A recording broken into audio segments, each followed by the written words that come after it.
Bonjour à tous et à toutes, on se retrouve aujourd'hui pour une nouvelle vidéo sur ma chaîne. On se retrouve pour la présentation de ma palle, de mon tout premier challenge auquel je vais participer, et c'est le challenge de Nina Quill qui s'appelle Été glacé. Pour ce faire, on a des catégories, on a en tout 7 livres à lire. Ça se passe du 26 juillet au 8 août et on a une petite sélection que j'ai faite là à côté de moi que j'aimerais vous présenter selon les différents items qu'on avait à faire pour pouvoir répondre au challenge. Donc la première vidéo ce sera ça, et je pense qu'aussi on a le challenge pour ceux qui font des vlogs, et je pense que je voudrais bien les faire. Et dans les vlogs, il y a des petites catégories à répondre aussi, donc ça on verra juste en deuxième partie de vidéo. C'est plus pour les parties youtubeurs. Donc pour les livres, alors le premier livre qu'il faut lire c'est un livre polaire. Donc ça peut être de la fantaisie polaire, mais elle a dit aussi ça pouvait être la romance polaire, ça pouvait être bon, du moment qu'il y ait l'ambiance neige, froid, etc. Et pour ce faire, moi j'ai choisi un livre que je viens d'acheter. Je l'ai acheté d'occasion il me semble. Ah oui, sur Vinted, je l'ai eu sur Vinted. C'est de Lisa Luidek, je sais pas comment on dit, Des nuits de sang et d'étoiles. Donc déjà je trouve qu'il est vraiment très très beau. Il y a des petits flocons de neige avec les petites montagnes dans le bas de la maison Ozu. Et il me faisait vraiment envie. Il y en a un autre que j'ai acheté qui est de la même autrice et qui est en fait un tome 2, mais c'est pas la suite, c'est genre dans le même univers. Mais celui-ci je voulais le prendre pour... il répond à une autre catégorie, donc celui-ci je l'ai pris pour la catégorie polaire. Et en fait l'histoire c'est que on se trouve alors dans le village glacial de Scan. Et la déesse, comment on dit, la déesse s'exprime à travers le ciel. En fait quand il y a le ciel, en fait moi je crois que c'est des aurores boréales, hein, mais quand les aurores boréales, ils disent pas ce terme là mais ils appellent ça les lumières. Quand les lumières sont vertes, c'est que la déesse est de bonne humeur et que tout se passe bien. Quand après je crois qu'elle peut être bleue. Et je crois que bleu c'est quand il va y avoir une tempête, je sais plus exactement, mais en tout cas quand elle se met en rouge c'est qu'il va y avoir un funeste destin qui va s'abattre sur le village. La dernière fois c'était la peste qui s'était abattue, et là 17 ans plus tard, les lumières du ciel redeviennent rouges.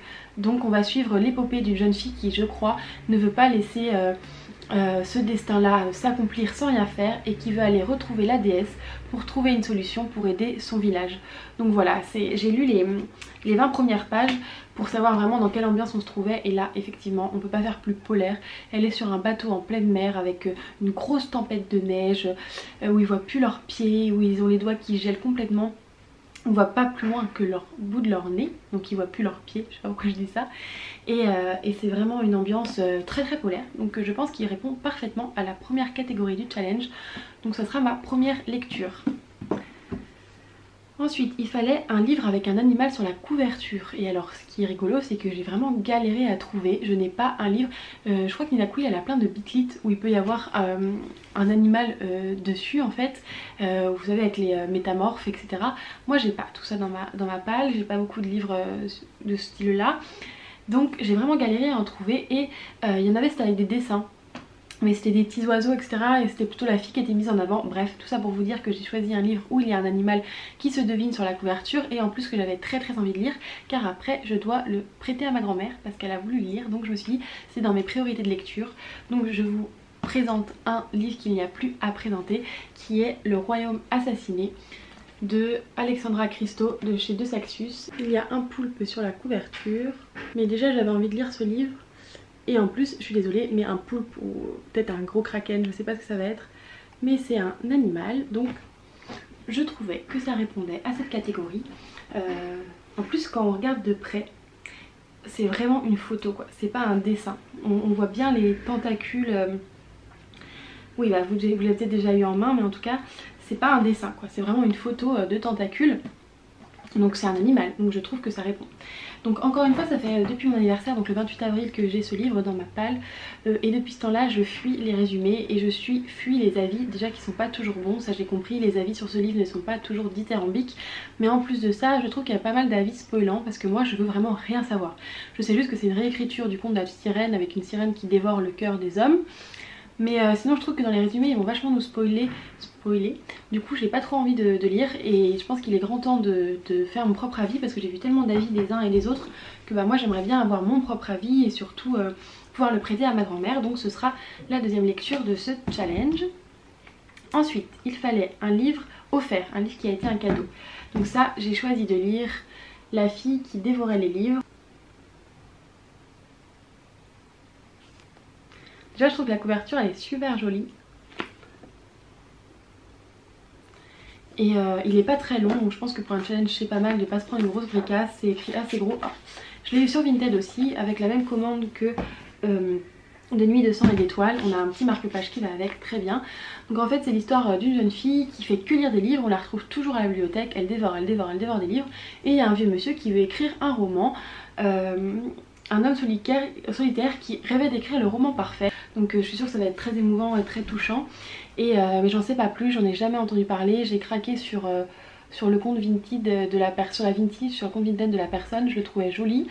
Il était pas cher, j'ai dû l'acheter maximum 3 € et je trouvais la couverture super sympa. Et une fille qui dévoilerait les livres, bah, forcément on se sent tous un petit peu concernés. Donc voilà, c'est vraiment à découvrir. J'en ai pas du tout entendu parler, je le connais pas. C'est de Bayard Jeunesse, donc c'est un jeunesse. Et je vous en dirai des nouvelles. Je pense qu'il est assez sympa à lire avec sûrement des thèmes abordés qui... Je sais pas pourquoi je sens que ça va être touchant. Alors je connais pas ce livre, hein, j'en sais rien, mais je pense que ça va être touchant. Mais dès qu'ils mettent un vieux monsieur ou une vieille mamie, un vieux papy, moi ça me fait de la peine, je sais pas pourquoi. Solitaire, déjà ils ont dit le mot solitaire, donc forcément ça me fait pitié. Donc on verra, je vous en dirai des nouvelles dans les vlogs.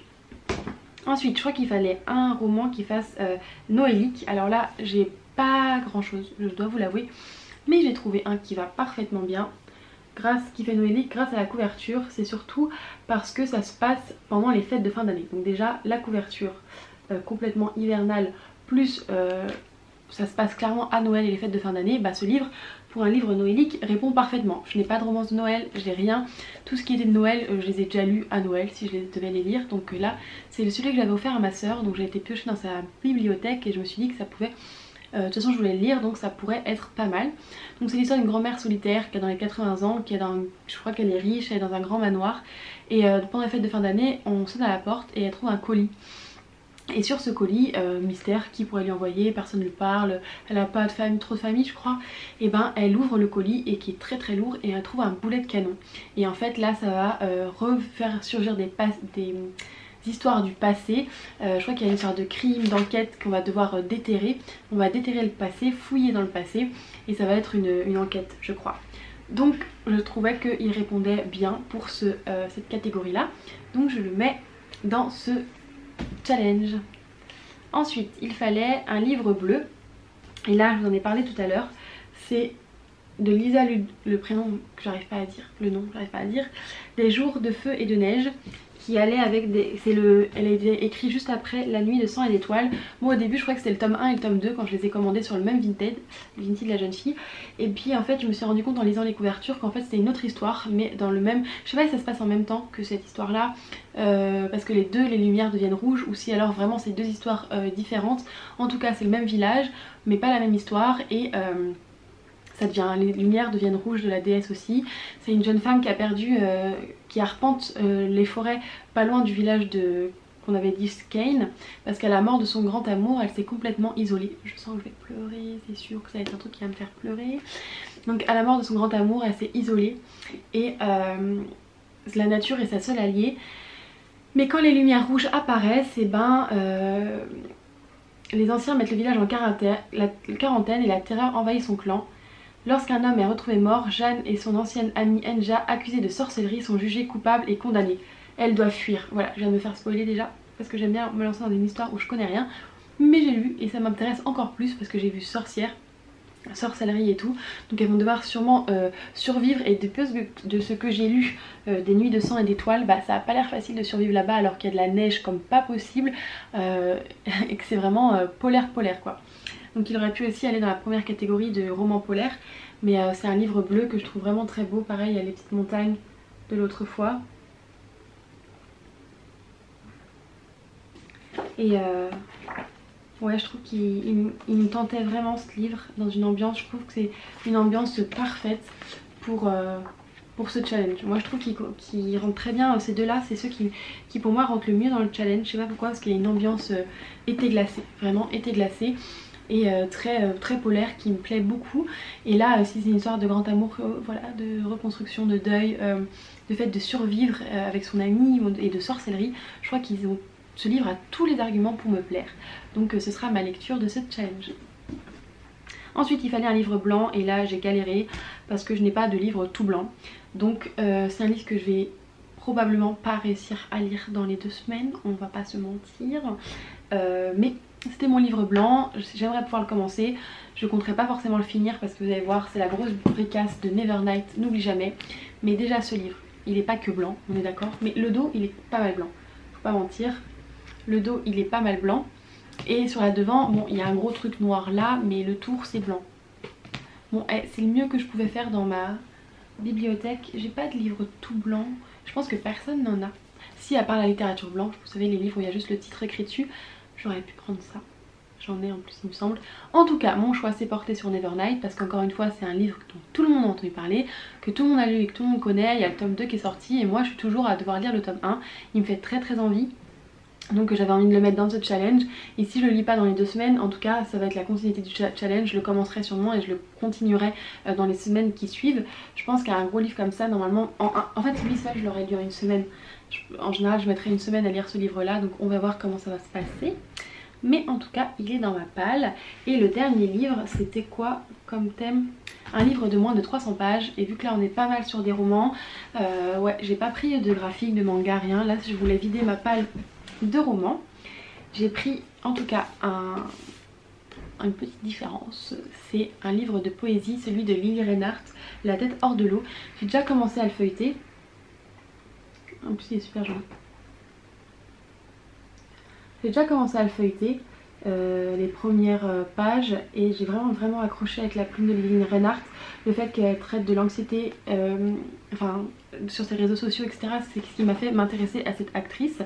Et elle a fait ça sur son histoire d'amour, sur les chagrins d'amour, et ça c'est un thème qui est trigger pour moi, c'est vrai, mais qui est toujours très touchant, très beau, et c'est un de mes thèmes préférés dans ma vie, l'amour et les histoires d'amour et les chagrins d'amour.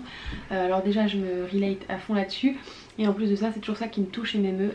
Moi j'ai écrit un livre, je suis en train d'écrire un livre, et c'est juste sur les sentiments amoureux, c'est des histoires d'amour, donc ça peut que me plaire. J'ai déjà lu le début et franchement j'adore.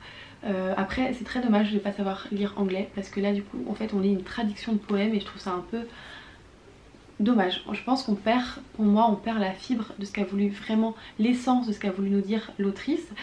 Mais je vais pas apprendre à parler anglais d'un claquement de doigts. Donc en attendant j'ai la version française de Michel Lafon qui sont des poèmes. Je l'avais acheté à Gilbert Joseph, je l'avais eu à 10,40 € au lieu de 15,95 €. Il est dans ma palle et je trouvais que c'était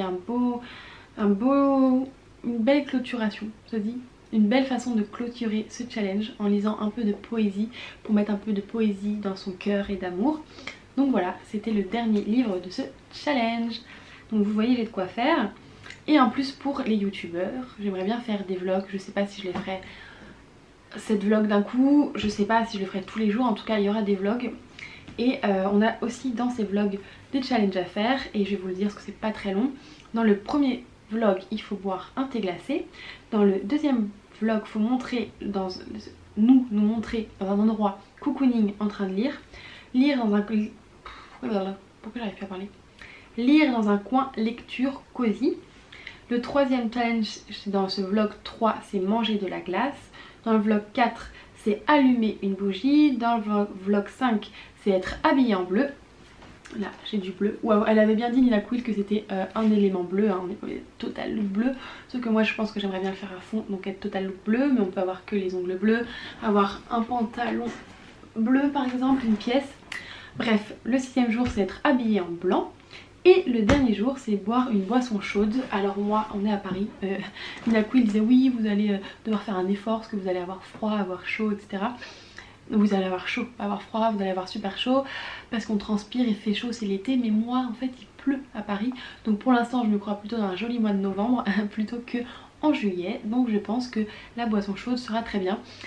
Pour la boisson chaude moi je prendrais sûrement un bubble tea dans ma rue qui fait un bubble tea tarot. On peut le demander chaud ou froid, et moi celui-là je le préfère chaud.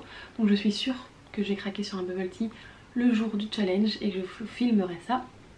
J'en ai déjà bu un aujourd'hui hein, donc pas du tout de problème pour boire quelque chose de chaud en cette période. Donc voilà, c'était tout ce que j'avais à dire sur ce challenge qui va commencer la dernière semaine de juillet. Je voulais faire un gros bisou à Nina Quill si jamais un jour elle regarde